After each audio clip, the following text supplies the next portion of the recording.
we're at my son's school. We're there. We're in the auditorium. The principal's speaking to all the parents. I get a notification. Triple H just sent out a tweet. Bray Wyatt passed away. My thing was, oh my God, is this real? And then I need to let the people know if they haven't seen this yet. So I run out of the auditorium, go around to a spot where it's not as loud and busy, and just create. I'm always creating, like I said.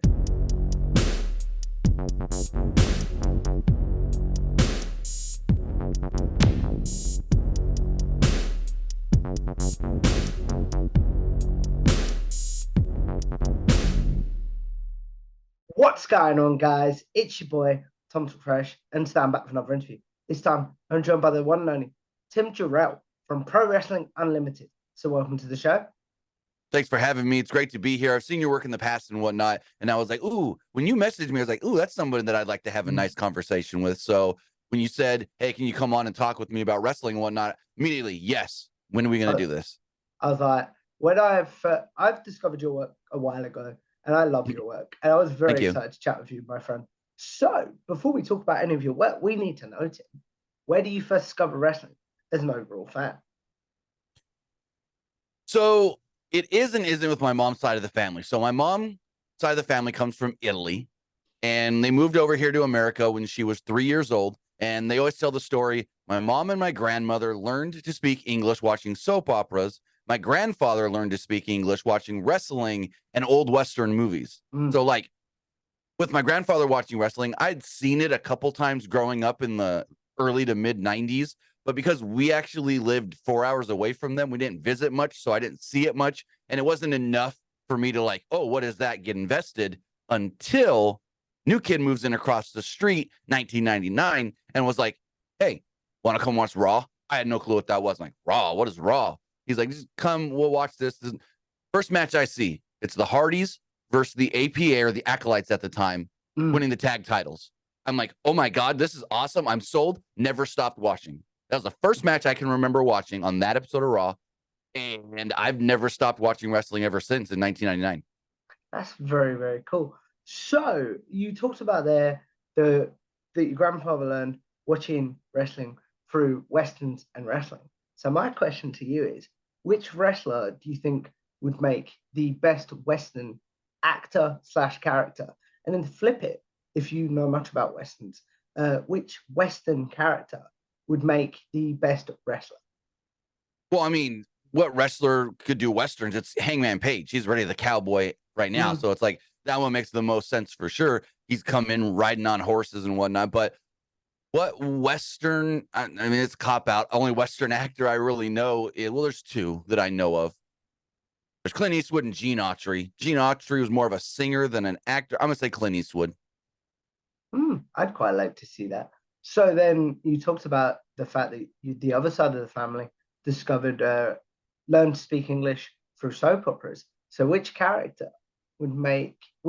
wrestler would make the best soap opera character / actor? And which soap opera actor / character would make the best wrestler, in your opinion? So I can only answer the first part of that because I don't watch soap operas. I don't know. I can see somebody on a screen and go, oh, I think they're from a soap opera. I've recognized them from a soap, but I don't know any of them.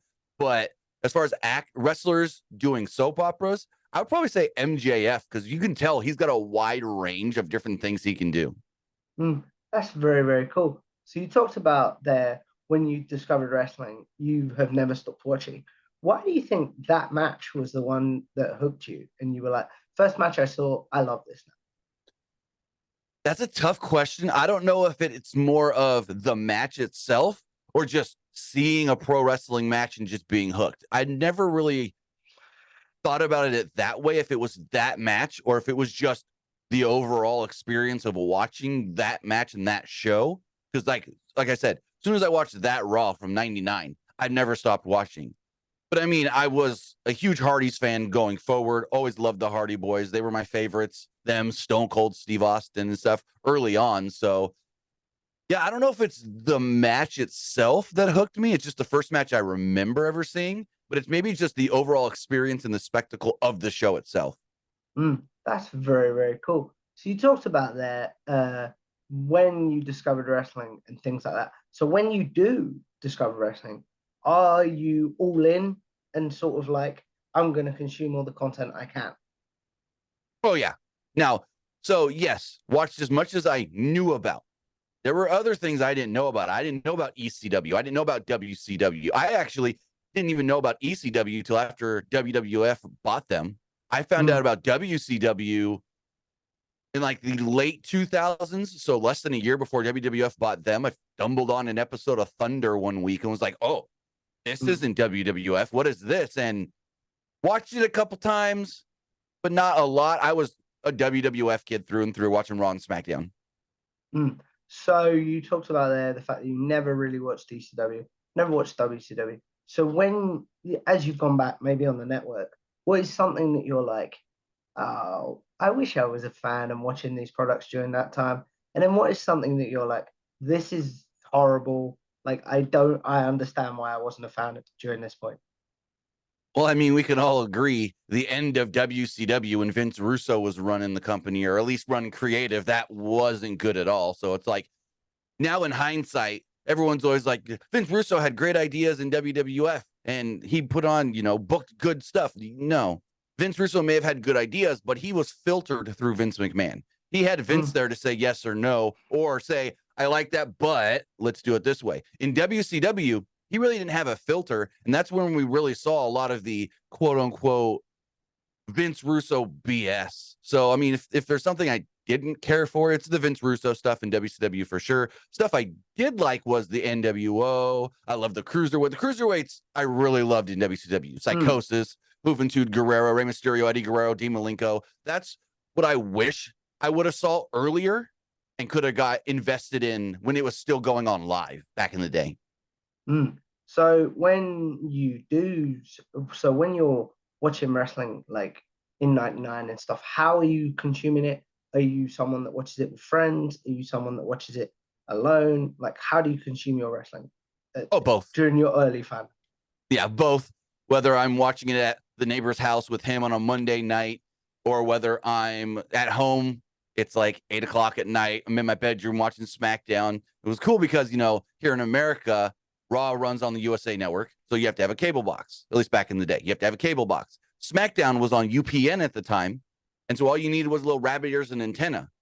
In my Mm, room, I only had a TV with an antenna, no cable. So Thursdays, I can watch wrestling in my room. And I thought that was really cool because, like, my parents would be like, oh, it's 8:30, 9 o'clock, go to bed. And I'm like, oh, okay, cool. Because on Thursday, go to bed. I was allowed to keep my TV on to fall asleep to, still watching wrestling in bed. that's very, very cool. So how about as you got older, how did your fandom change? Maybe as you went to different schools, college, things like that. How did you, because you said you've never stopped watching, how Right. did you keep your fandom alive? Sort of So, in multiple different ways. And I would say, like, I didn't start my YouTube channel and doing my quote unquote online content creation with Pro Wrestling Unlimited stuff until 2015. thing. But to be honest, I was creating wrestling content on the internet going all the way back to like 2005, 2006, because I was active on message boards talking about wrestling. In 2005, 2006, I learned Photoshop. And so one of the ways that I got better at Photoshop was there was I can't remember the name of the forum now, but there was a wrestling forum that had a section called Be the Booker, where basically people are writing their own wrestling fantasy stories. And with that, they wanted graphics created for their wrestling stories, their Be the Booker stories and Mm, whatnot. And so there would be a thread on the forum where people can go in and request for different graphics to be made, whether they're creating their own shows and they need a logo, whether they're trying to replicate WWF stuff and just want you to create match cards for them. I found that and I was like, oh, well, I can take their ideas and have them direct me and then create the graphics for them. Basically, A, learning Photoshop, and B, learning how to work with clients all at the same time. mm. Eventually, me and my buddy Andrew in high school started our own Be the Booker, where he would write one show, I would write a second show, and then once a month we would come together and write the pay-per-view. And so I was creating graphics for that, writing that show and stuff. And that lasted a couple of years until maybe like 2007, 2008. And then we kind of fell off. He stopped watching wrestling, and I just kept watching wrestling, still doing the graphics stuff for people, helping them with that, but wasn't writing things anymore. Hmm. And then we go from there. And yeah, just kept on watching wrestling and creating wrestling graphics on the internet. What is the craziest graphic someone's asked you to create? That's a good question. I know there was one that somebody wanted me to create. Not really many that are crazy. I mean, there was one, someone wanted a poster. Their like main event was the Big Show versus AJ Styles. And they said, can you create me a poster that looks like the Big Show was throwing AJ Styles off a skyscraper? Oh, did you do it? I did it. It didn't look all that great because it was one of like the earlier ones when I was still learning. I wish I still had some of those graphics to go back and look at, but a lot of those, the forum got shut down and just not there anymore. I understand what you're saying completely there. So you talked about the fact that you created Pro Wrestling Unlimited in uh, 2015. Maybe I've skipped ahead in your journey, but how does Pro Wrestling Unlimited come about? How does it come about essentially? So one day I'm on Facebook and, I'm in different groups on Facebook that talk about wrestling. And I start talking to one of these guys in a group called Pro Wrestling Unlimited. And he was like, hey, you're active in this group a lot. Would you like to be a moderator? I was like, sure. And after about a week or so, he was like, no, never mind. I'll make you an admin because you're doing really good and stuff. And I was like, all right, that's cool. And so I'm an admin of this Facebook group. We're talking about expanding the group. And at the same Mm, time, I'm seeing other people on YouTube creating wrestling content talking about it. And I'm like, all right, this is cool. And also at the time, I was a stay-at-home father. I had just come out of the mm, military. I was in the army, just got out of the army. My wife at the time was working. I was the stay-at-home dad and this and that. And so I was like, you know what? I need a hobby. And not to sound like I got an ego or anything, but I was like, you know what? I see these guys making videos about wrestling on the internet. With my background in graphic design and video production, I can probably make better looking videos than these guys. And so I just tried it. And I asked the group, I said, hey, can I use the name? I know you guys started the group, but can I use the name? You guys can be involved with it and then go from there. And they were like, well, we don't want to do that, but you can certainly have the name. And mm. so I took the name, started the channel, started creating content in 2015 and never looked back. Unfortunately, one of the guys that was running that group added a new admin that they didn't know. And same with me. They didn't know me, but they added a new guy. He ended up stealing the actual Facebook group, merging it with another random Facebook group, and then deleting it altogether. So we lost a Facebook group with over 300,000 followers on it. Oh So that wow. really stinks. Yeah, that really stinks. But then I just kept on going with the YouTube channel. Again, none of them were interested in that. And yeah, we just go from there, creating content on the internet, talking about pro wrestling, and eventually making it my full-time job.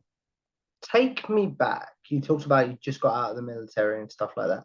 How much does your before we get into uh more Pro Wrestling Unlimited, Mhm. I apologize. It's just the way my brain works. Like No I worries. like Mm. bouncing around sort of thing. How much does the discipline side of the military help you with like I've got to do this today. I've got to do this today when it comes to video production and content creation? Not much, to be completely honest. I Fair? I always say that I experienced the military different than most people I know because for some reason I had it very easy. Like Okay. I was a cook in the military and I was put into and there's really no in the military, there's some, but not many like units that are fully just cooks. And so you're always lumped in with other people that you're not trained to do their job. And so they're just putting you in random tasks and stuff. And so I was just always doing random things. Like I went overseas to Iraq and never saw combat, never did anything but play video games for 6 months until they sent me back to the United States. So Okay. I actually had it pretty easy in the military where it wasn't all that structured for me because I was, Mm. again, in a unit that I wasn't trained to be in. So I was stuck in a little group of that unit that really were just left to do whatever we wanted at times. Oh, okay. So you talked about there the stuff about the graphic designer stuff. How did your production background help you then when it came to you feel like in your own words you had a bit you might not to have an ego, but you felt like you could create better stuff. How did it ultimately help you then? Your background in creation to help you create your stuff. So, I mean, it helped a lot because, again, I had been using Photoshop since 2006. I had been doing video editing since like 2007, 2000. Well, so I was doing video editing the old school way when you would take a tape and pop it into the machine and edit that way. But then I finally learned how to edit on a computer with like Adobe Premiere and stuff in like 2008, 2009. And so I knew what I was doing. Now, granted, I've learned so much more with Photoshop and After Effects and Premiere Pro just from the Pro Wrestling Unlimited stuff, because I knew a lot. I knew the basics. I knew how to create a movie. My high school senior project was I created a motocross film. So that was my senior project in high school. Went out, filmed a bunch of friends riding dirt bikes. That's what we did in our spare time. We rode skateboards and dirt bikes. And so I just filmed them all, put it together, and edited it for my senior project. But so I knew that side of things. There's a lot of things I didn't know that I just learned. And I'm going to tell you right now, YouTube is your greatest teacher you can ever find. Whenever you want to know how to do something, you just search it on YouTube and you're going to learn how to do it. Whenever there is like, oh, I want to learn how to create a graphic, but I want to do this effect on it. I want to learn how to do it this specific way. You just search YouTube and there's going to be a video to teach you how to do it. So like I said, I knew the basics and how to do enough to create videos, but then I wanted to take it one step further with adding motion graphics and all other kinds of things, and just kept on learning and never stopped learning. Take me back to the first video you posted on the channel. What was that first video, and what was your ultimate goal with that first video? Oh, I'm trying to remember what it was. I think it was a video. Oh, man. I can look it up. I'm not 100% sure what that video was. I think it was about Sting in WWF, but I'm not. Hold on. I'm going to look really quickly. Yes. It was Sting gets injured at Night of Champions. That was the first video I posted. It says Sting gets injured on Night of Champions, and will he be on Raw? Well, that was the first video I posted. And then I posted right after that an update on if Sting is going to be on the show. So really my goal with the channel was just to have fun. It wasn't at first like, oh, I'm going to do this and it's going to become my career and I'm going to make a living doing it. No, it was more of like I said, I came out of the military. When you come out of the military, you can apply for unemployment. So I did. I was getting that check. My ex-wife, my wife at the time, got a job. She was working, making money, but I was home with 2 kids, needing something to do throughout the day. And so I just started creating videos. Again, like I said, not with the intent of, oh, I'm going to make a career out of this, but just it's a fun hobby. Let's see where it goes. And after 2 years, boom, started making money and success. Never looked back as far as doing anything else. It's just, that's my job now. What was the moment you realized, okay, this could be my career? It was so first few months in, getting small views here and there. And I'm like, oh, this is fun, but is this really something? But then the 6-month mark, I got to 2,000 subscribers and I go, where'd this come from? Holy crap. And I'm like, okay, this is going to be something. 6 months after that, the 1-year mark, I hit 10,000 subscribers. And that's when I knew, okay, all that waiting and just keep on keeping on for the last year really, really paid off. And so when I hit 10,000 it was right around the 1-year mark. I was like, yeah, no, this is going to be something that even if I'm still just doing it for fun, is going to be something I want to continue to do and keep on doing. And then, 6 months later, we're growing even more. Within the next year, after I hit 2 years, I actually started making money with it. Money to where I don't got to worry about any other money. Money to where it's paying bills. And so I've always told people when they come to me and say, I want to start a channel, or I've already started a channel, but I'm not getting any views. What are your pieces of advice you got for me? And I tell them the same thing. Every single person, don't give up. You may not see success right away, but if you just keep on at it, that success will eventually come to the hard work that you put in. Now, granted, when I started in 2015, there weren't really much competition in the YouTube wrestling space. There was like JD from New York was slowly starting. Joe Cronin had been going strong. Sean's View Entertainment. I think Wrestle Talk was around then, and so was What Culture. But really, those were it that I knew of. There wasn't a lot of competition on YouTube. There wasn't Fightful doing their podcasts and stuff every week. There wasn't Wrestling Inc. doing their podcasts every week. There wasn't WrestleZone creating content. And so I always feel like it was easier for me when I started, because I started before the YouTube wrestling content creation boom.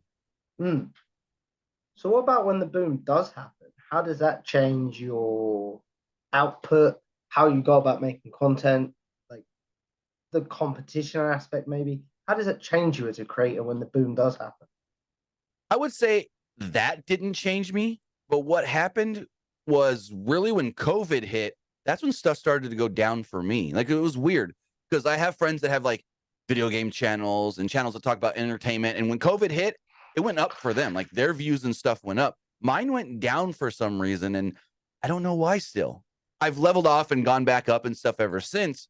But yeah, the boom and the competition never hurt me. It was COVID for some reason. So I this is just me speculating. I'm wondering if it's because people really weren't watching wrestling during that time. Do you know what I mean? I'm just That's true. do you know what I mean? Like, yeah, genuinely I can see that. speculating there. So you talked about their Fightful and things like that. Because what's the story that you've broken that you're like, that was our big exclusive almost? So I've never been the one to be like, I break stories. I always just want to create the content and talk about wrestling. I'm not one of these people that went to school for journalism or for reporting or whatever you want to call it. So honestly, I don't know of a story that I know of a story I was about to break and got it stolen from me. I could say that. I'm not going to go into that and talk bad about anybody, but I do know that there's another outlet that I asked them, hey, is there anything to this that I have info on? And then next thing I know, about an hour later, they're running the story. So I have had a big story stolen from me, but nothing that I can think of that was big that I actually broke. So when you are reporting other people's stuff, how do you go about making sure they get the credit? Like Fightful, for example. Basically, I make sure that it's one of the first things I say when I'm talking about it. I always go into, hook. There's the hook of the story of, hey, so for instance, I'll be like, so-and-so former Use WWE CM champion Punk as an example, because yes and no. Well, I could just be like, so former WWE champion could be returning to the company.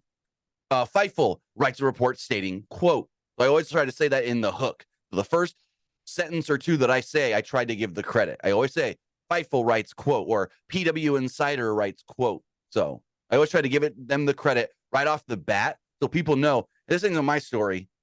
I'm just telling you in case you're either A, not subscribed to them or don't follow them and haven't seen it yet.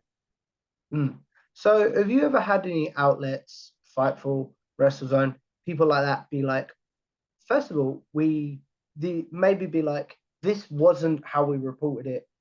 Can you change the context?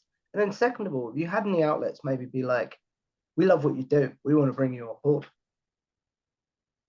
So I have had people go, hey, that's not exactly how we said it. And the reason for that, and this was a Fightful one once, they put out a report. I don't remember what the report was, but they put out a report and it was written one way. And when I read it, it was right when they first put it out. And then apparently they like changed a little thing in it after my video went up.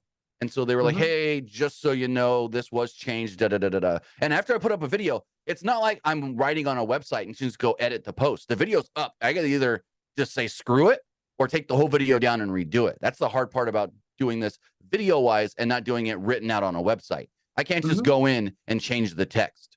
But as far as working with another outlet, we did work with Fightful for a little while. Me and when my old co-host Nick Armstrong was doing things with me. We did do some stuff with Fightful back in the day. And then now I do a lot of stuff with Baby Huey of the In the Click podcast. Oh. So how did that come about to do stuff with the In the Click podcast? Oh, so within the Click, it was a funny story. Me and Nick were at a media scrum, like a pre-show media scrum in San Francisco, California for New Japan Pro Wrestling.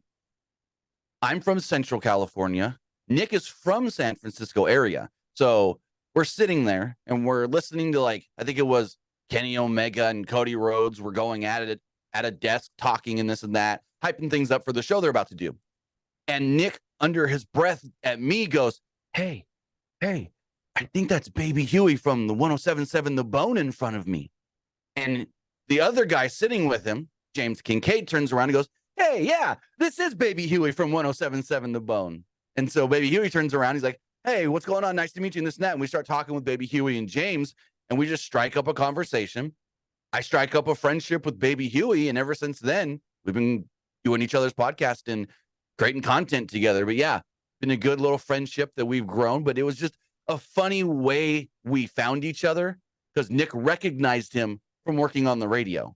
So that's very cool. How do you feel like working with other outlets, whether it be Baby Huey, Fightful, things like that, has helped your work grow? I know with working with, so when we did the stuff with Fightful, it was more of they gave us content and said, hey, create a podcast with these stories that we're going to put out or we have already put out. And so that wasn't much of like, I didn't learn a lot there, but I did learn some production stuff because it was like, well, not learn, but I got to do different types of production stuff. Because instead of just like creating a podcast and talking or creating a video, these videos were more structured, where it was like, all right, this story's the A story, so it's got to go in this part of the show. This story's the B story, but also they had an interview they wanted incorporated, so I had to find the right spot to fit the interview in. So I thought that was really fun because I got to work on show structure and editing in that way. As far as working with Baby Huey and in the Click, it's just fun to have somebody to bounce off of, and we really have a good relationship as far as we're not afraid to step on each other's toes. If one's talking, we'll just talk over the other and be like, wait, hold on, how about this? Or he'll do the same thing to me. And so I've really liked that partnership there as far as the way we can just flow really well and not be afraid to like, oh, I got to let him finish talking. No, it's just, oh, wait, he said something. Give me a second. Hold on. Let me cut you off first. So yeah, I like that when I work with Baby Huey. Same with when I work with like Nick and stuff. Nick doesn't do as much with us anymore, but back in the day, Nick and I had the same relationship of if something comes to mind, just say it. That's very, very cool. So where would you say, if you're making content currently on wrestling, where would you say your current wrestling fandom is? That's a tough one. That's really tough. Current wrestling fandom.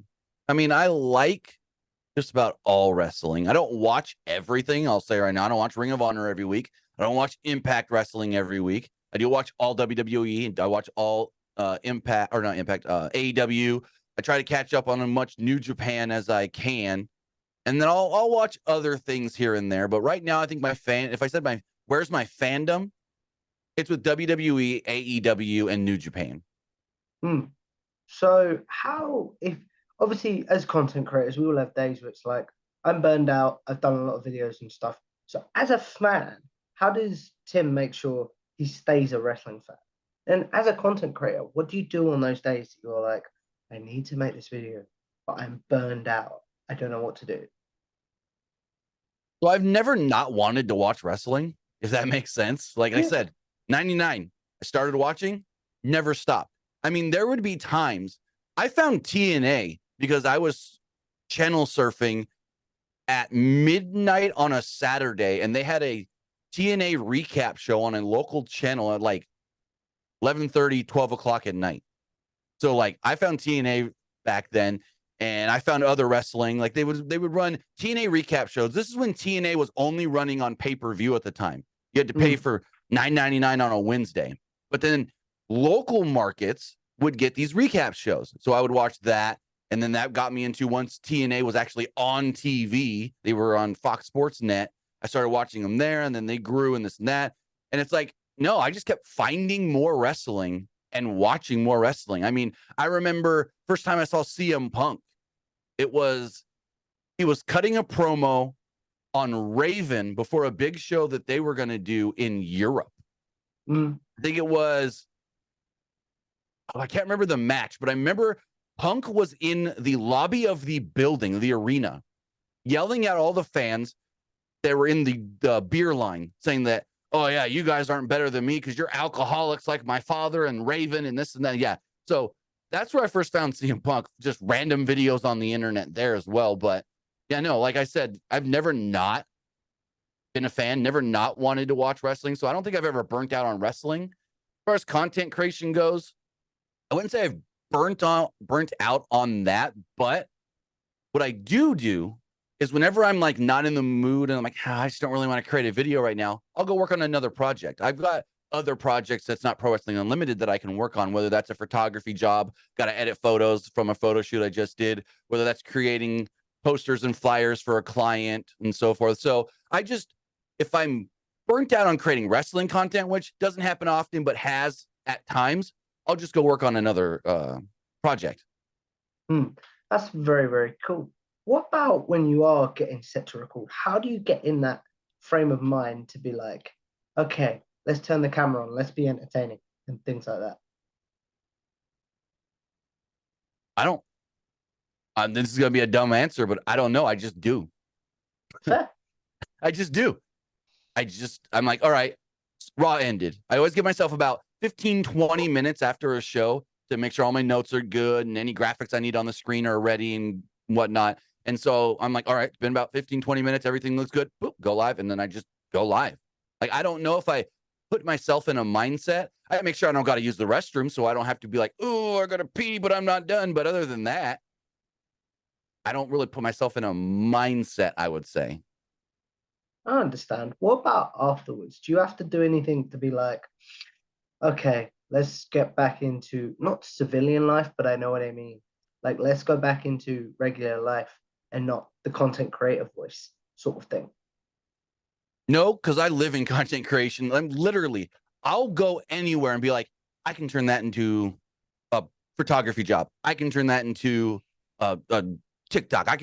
I'm always thinking of how I can create content with something. So I don't really know if I ever turn it off. What do you do then? You talked about you don't know if you ever turn it off.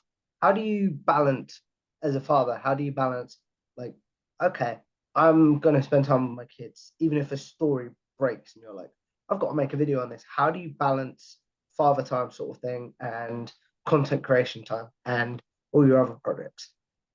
I just create the video. I mean, it's plain and simple. Perfect example. My son just started middle school.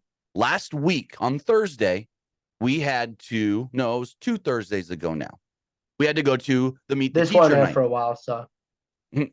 Well, this is the day Bray Wyatt passed away. So this is the story. So we're at my son's school. We're there. We're in the auditorium. The principal's speaking to all the parents. I get a notification. Triple H just sent out a tweet. Bray Wyatt passed away. My thing was, oh my God, is this real? And then I need to let the people know if they haven't seen this yet. So I run out of the auditorium, go around to a spot where it's not as loud and busy, and just create.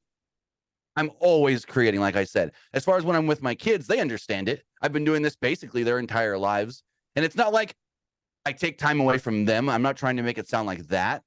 But they like what I do as well. They understand it. They know it. My son has created content before. My kids have a channel. Like, they don't do much on it, and they haven't recently, but like, they've always wanted to create content as well. They've made videos. They've done different things. We stream on Twitch together. That's one thing that I like to do with them is we'll play video games, and I'm like, hey, let's go live, and we'll just all together stream and create content that way as well together. But we do a lot of stuff just as a family, not working as well. That's very, very cool. So you talked about their streaming with your kids and stuff. What are some guidelines, might be the wrong word, but I know what I mean. Like, what would be some sort of advice that you would give to your kids if they were to start creating on their channel consistently, or to like newer wrestling reporters that you'd be like, I did this, but don't do this? The biggest, like I said earlier, the biggest piece of advice that I have is don't let a small amount of views early not distract, that's the wrong word, deter you from keeping going. Don't be like, oh, I created 5 videos and only have 20 views between all 5. That's fine. You're gonna have low views going forward. So you want to just keep creating, but do it in a way that is consistent. A consistent way of not, I got to create 100 videos today, or I have to create 50 videos this week. Do it in a way, and I know I'm not the best example for that because I just create as much as I can all the time, but do it in a way to where eventually when people start following you, they know your pattern. They know your, I guess you could say, upload schedule. If you're someone that wants to create 4 videos a week, make sure that those videos are going out the same time each week. So if you're creating content on Monday, Thursday, Friday, Saturday, make sure every week you got something Monday, Thursday, Friday, Saturday. You want a consistent release schedule so people know when to come back. So it's not like, oh, well, it's Tuesday. I haven't seen so-and-so create today, but I know tomorrow's Wednesday and they're going to have something. So I'll come back and check their channel tomorrow. Consistency is king with letting your followers know when your stuff's going to come out. With me, my people know I do a Raw podcast. I do an AEW podcast. I do a SmackDown podcast. That's my 3 consistents. And then we do the wrestling wrap-up news shows Mondays and Fridays. So those are more consistent. And then they also know that throughout any day, I'm just going to throw up a news story. So I think with me, the podcasts are what are my consistents, but then everything else is which for us does better views than the podcast. It's the news stories, just random throughout the day, but they always know they're going to get something from me every single day. That's very, very cool. Something you talked about during this conversation was having high views, but then views dipping during COVID and things like that.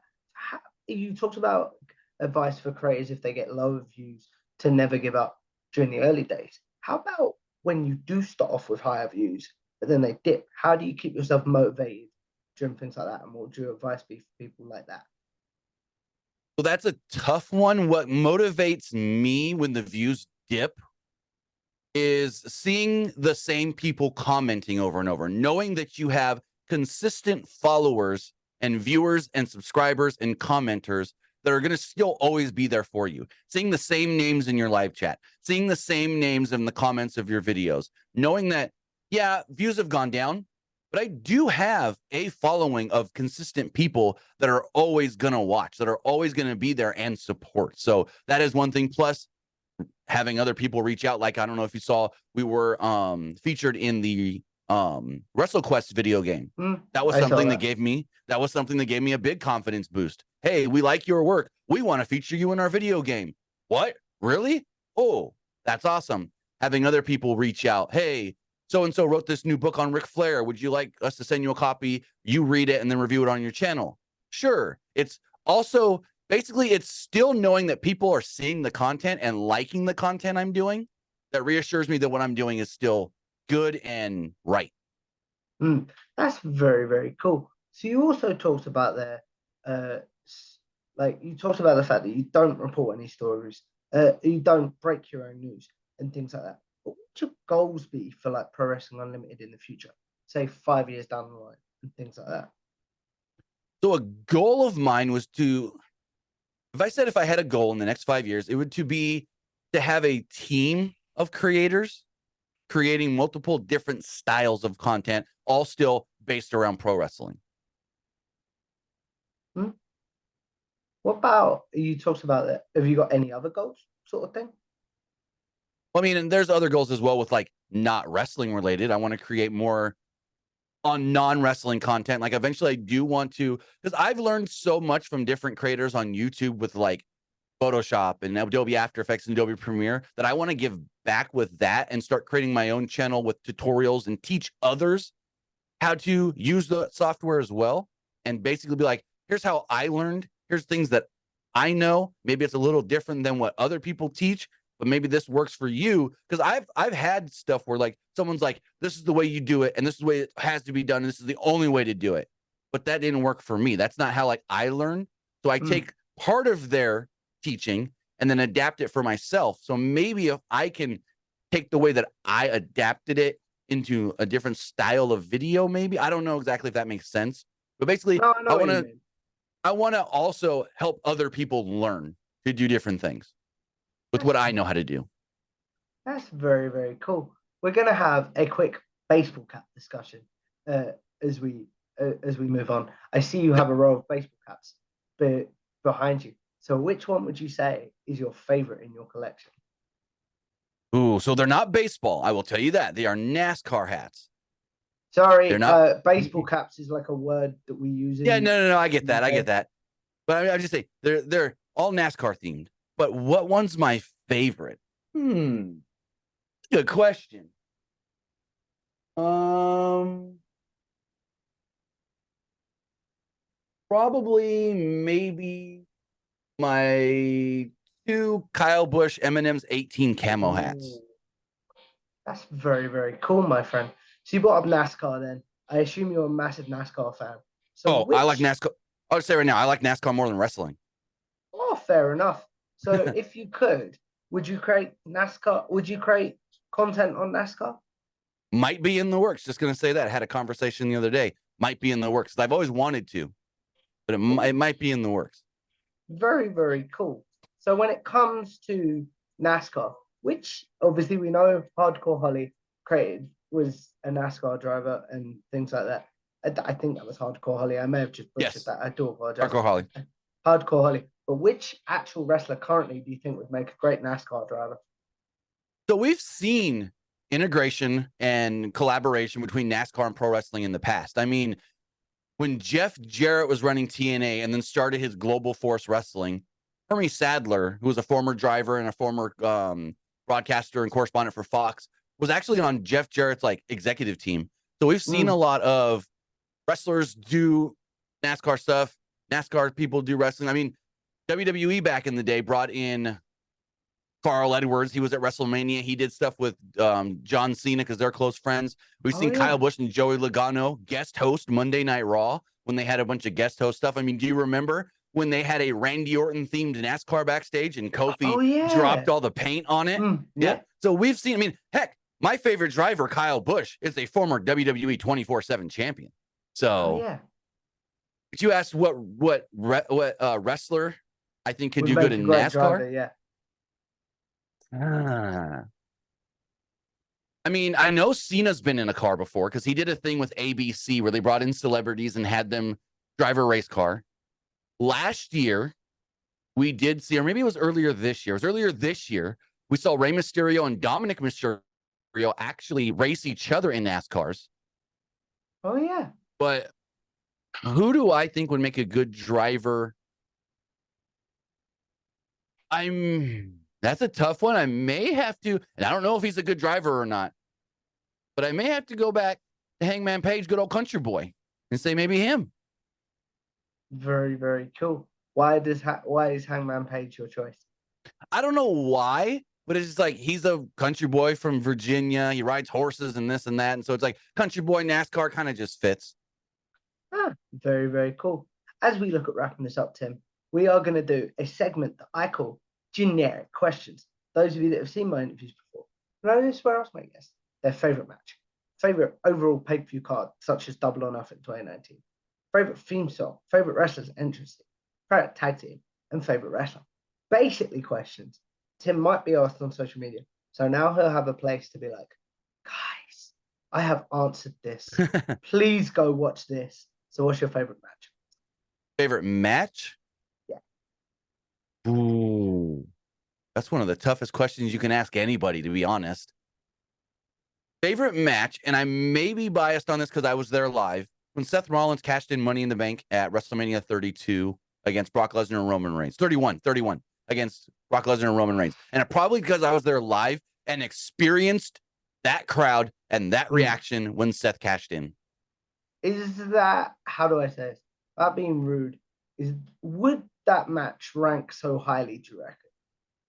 If it was just Brock and Roman? Because overall, is a good, but that is a good match before they cash in. I'll say that. That's probably one of their better ones. Right. It was a good match, but Seth cashing in made it great and one of the greatest WWE moments in the last 20 years. Fair enough. What about your favorite overall pay-per-view card, such as Double or Nothing 2019? That's easy. WrestleMania 17. Okay. Super easy. Answer we get a lot, but why? I've watched that. I've watched that show more than any other wrestling show in the past. Why does that one speak to you as a fan? I mean, it's everything. Austin turning heel and aligning with McMahon. What? We got the triple threat hardcore match with the Big Show, Raven, and Kane. I mean, they're driving golf carts around. We got other great matches on the show like TLC. We had the Gimmick Battle Royal, which wasn't a great match, but it was just very entertaining. So I would say WrestleMania 17. I've been asked this before, and I don't even have to think about it. It's WrestleMania 17. Fair enough. What about your favorite wrestler's theme song? Bryan Danielson's WWF or WWE theme. I mean, it's the ringtone on my phone. Why does that one speak to you? I don't know. It just does to the point where, because it's my ringtone. When he was back in WWE and his music would hit, my daughter would go, I think your phone's ringing. Oh, wait, never mind. It's the TV. That's quite funny. I've got a similar story about that with the RKO, but because that was my dad's ringtone for a long time, Randy Orton's theme. And I've had that similar moment of like, oh, wait, no, that's just the TV because we're watching wrestling. Oh, well. Anyway, what about your favorite tag team? Their tag team probably be the Hardys because they're the ones, again, first match I ever remember watching was the Hardys winning the tag titles. Very, very cool. And then the hardest generic question, in my opinion, Tim, who is your favorite overall wrestler? Oh, Bryan Danielson. He's my favorite as well, but why does he speak to you? I mean, just everything that he does is so perfect, just about. He's in the ring, he's amazing. On the microphone, he's amazing. What we know about him, even outside of wrestling, he seems like a really cool guy. So overall, it's just, yeah. I mean, if I had to, I'll just give you my top 5 favorites of all time. It would be Bryan Danielson, Daniel Bryan, Randy Orton, CM Punk, Stone Cold Steve Austin, and probably Kevin Owens. Very, very cool, my friend. So as we look at wrapping this up, Tim, the question I end all my interviews on is, with YouTube, podcasting, social media in general, I believe us content creators are going to live forever in some sort of very strange way, if you think about the word. So what is one piece of content you're like, I'd like to be remembered for that? And then what is one that you're like, yuck, please forget about that? So as far as, and I want to get back into doing more of this, I did a couple videos on like the history of X wrestler. I did one about the history of the broken Matt Hardy character. I did one on the history of the Bullet Club.